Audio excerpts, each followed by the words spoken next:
Bonjour, David Chéroux, instructeur Krav Maga à Bordeaux. Comment réagir face à un attentat au couteau dans la rue? On voit ça tout de suite.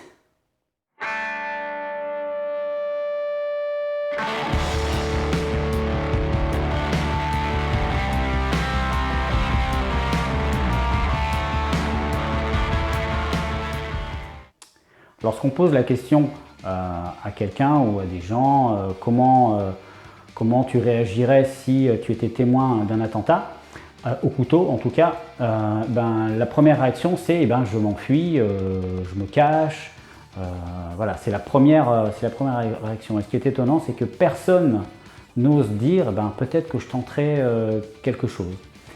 C'est vraiment dommage.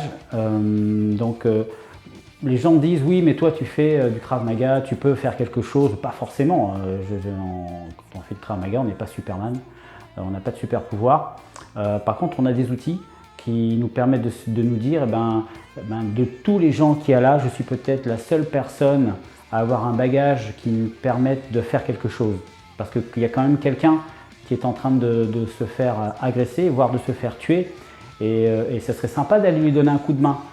Et pas avoir 150 personnes autour fuir alors qu'il y a un agresseur sur une personne.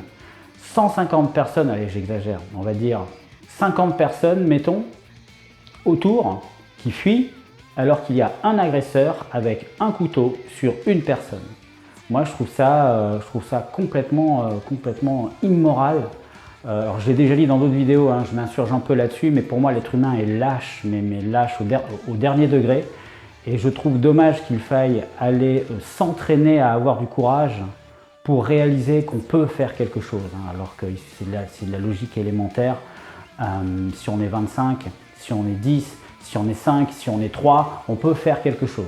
D'ailleurs, l'autre jour, il y avait un de mes élèves plus âgé que moi qui me disait oui mais toi tu es jeune, bon tu peux encore réagir, etc. Je suis jeune, bon d'accord, j'ai la chance de ne pas avoir l'air trop vieux, mais j'ai quand même 49 ans. Dans 6 mois j'aurai 50 ans. Donc je suis quand même plus de la première jeunesse. Donc c'est pas parce que j'ai 49 ans, presque 50, que je suis vieux, et ça n'est pas parce que je suis jeune que je suis plus capable d'agir que quelqu'un de moins jeune, je ne sais pas si vous me suivez. C'est pas une question d'âge, c'est une question de volonté, c'est une question est-ce que je veux réagir? Même à 70 ans, vous pouvez faire quelque chose. Le tout est de vouloir intervenir. Il faut se dire que qu'est-ce que j'espérerais si j'étais à la place de la personne en train de se faire poignarder? Mis à part la panique et la douleur, je crierais au secours dans ma tête ou à plein poumon, au secours, aidez-moi, aidez-moi. Et en voyant les gens autour qui ne font rien, mais franchement, il y a de quoi avoir honte d'être un être humain parfois. Il y a des gens courageux, mais le problème c'est qu'ils sont rares, et c'est justement parce qu'ils sont rares que c'est dommage, Donc je reviens à mon propos.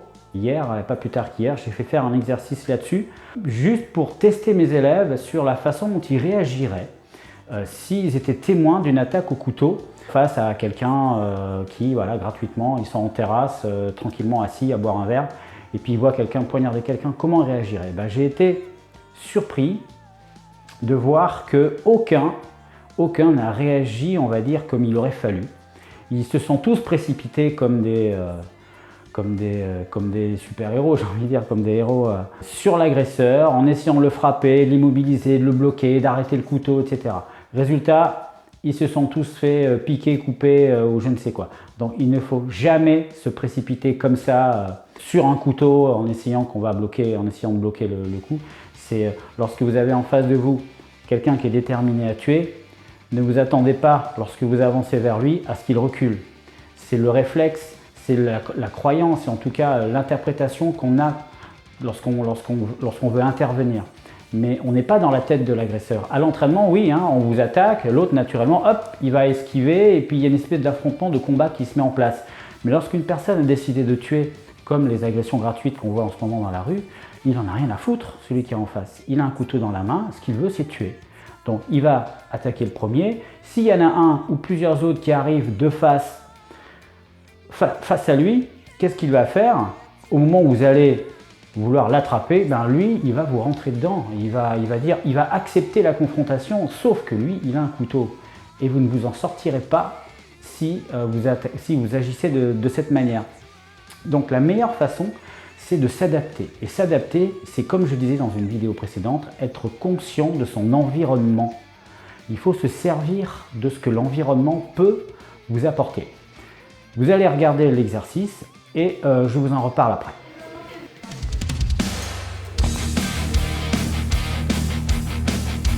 Allez, c'est parti là-bas aussi. Allez, c'est parti.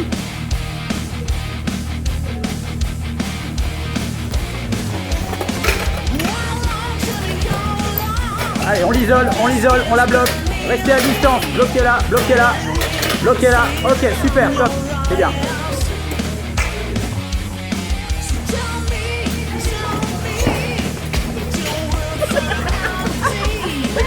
Allez, vous avez réagi très tard. Ok, top, c'est bien. Donc vous voyez, on voit clairement qu'il n'y a pas besoin de faire du Krav Maga pour faire quelque chose. Une simple chaise, un tabouret, ça peut même être un sac de sport. On peut arriver à tenir à distance momentanément, bien sûr, ça ne va pas durer une heure, momentanément un agresseur. Et à ce moment-là, en général, l'union fait la force et ça galvanise. Lorsqu'on voit une personne, deux personnes, trois personnes s'interposer, à ce moment-là, ça fait boule de neige, l'esprit, le cerveau des gens se remet dans le bon sens. Et là, à ce moment-là, effectivement, il y a plusieurs personnes qui viennent vous aider, etc. Et là, on arrive à un résultat. Mais il faut qu'il y ait le déclic, il faut qu'il y ait au moins une, deux, trois personnes qui déclenchent pour qu'il y ait d'autres personnes qui se greffent au groupe. Parce que malheureusement, on a tellement peur de mourir qu'on se dit je ne veux pas être le premier.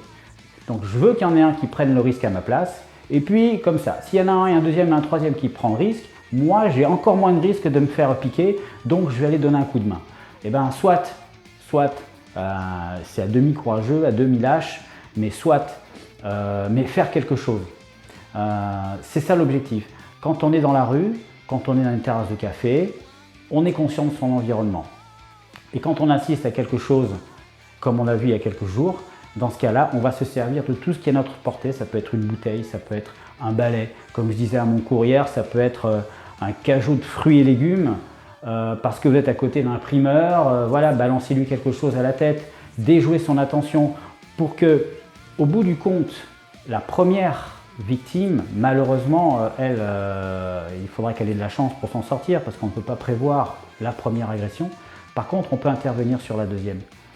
Donc après la première victime, quand on a réussi à séparer l'agresseur de la première victime, ce qu'il faut à tout prix, c'est empêcher qu'il y en ait une deuxième et une troisième et une quatrième. Donc c'est là où l'union va faire la force en fait. Et une personne, aussi déterminée soit-elle avec un couteau, ne pourra rien faire contre 10 personnes, 15 personnes. En plus, s'ils ont des sacs, des tabourets et tout, il ne pourra rien faire. Donc c'est une prise de conscience à avoir. Je ne pense pas que les choses vont s'améliorer au niveau agression, terrorisme, etc. En tout cas, ça n'a pas l'air d'en prendre le chemin. On espère tous que ça ne se reproduira pas. Lorsque quelqu'un a un couteau, oui, ça fait peur. D'ailleurs, j'ai retrouvé celui-là, je pensais l'avoir perdu. Je mettais un peu d'ordre dans ma pièce, dans ma grotte de sport, comme je l'appelle. Quand quelqu'un sort un couteau, c'est très violent, même s'il ne fait rien avec. Mais l'imaginaire fait que, on va s'imaginer en fait tout ce que l'autre peut vous faire avec le couteau, et c'est ça qui va vous bloquer.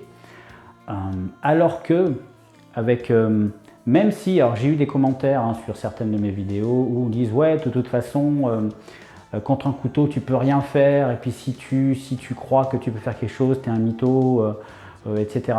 Alors, tu te trompes si tu dis ça. Tu te trompes parce qu'un couteau, d'ailleurs, il y a quelqu'un qui a fait une vidéo là-dessus avant moi.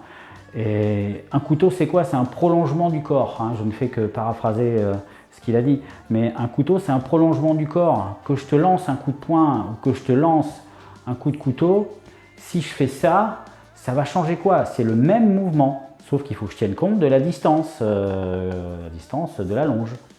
Donc on peut bloquer un coup de couteau, il n'y a pas de souci. Et puis ils ne savent pas de quoi ils parlent en général, ces gens-là, parce qu'ils s'imaginent que le Krav Maga, que nous on vend le Krav Maga comme étant la technique ultime pour bloquer toutes les attaques au couteau. C'est entièrement faux. Aucun enseignant de Krav Maga digne de ce nom vous dira ça. S'il le dit, c'est un menteur et un manipulateur et c'est quelqu'un de pas compétent, quoi qu'il arrive. Statistiquement, il faut savoir que 80% des gens qui ont subi une attaque au couteau n'ont jamais vu le couteau.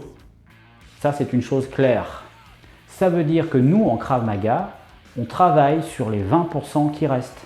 On travaille sur les 20% où l'agresseur a sorti le couteau, où la victime a vu le couteau avant que l'agresseur ne frappe, etc. On sent un choc et ensuite on se rend compte que on a été piqué et puis l'agresseur il est parti, on n'a jamais vu ce qui s'est passé. Oui, ça se passe comme ça. Donc arrêtez de parler de ce que vous ne connaissez pas et renseignez-vous avant de commenter ou avant de faire des critiques non constructives. Mais s'il y a une seule chance de s'en sortir sur des milliers, une seule, rien qu'en faisant ça, eh ben c'est infiniment mieux que zéro chance du tout.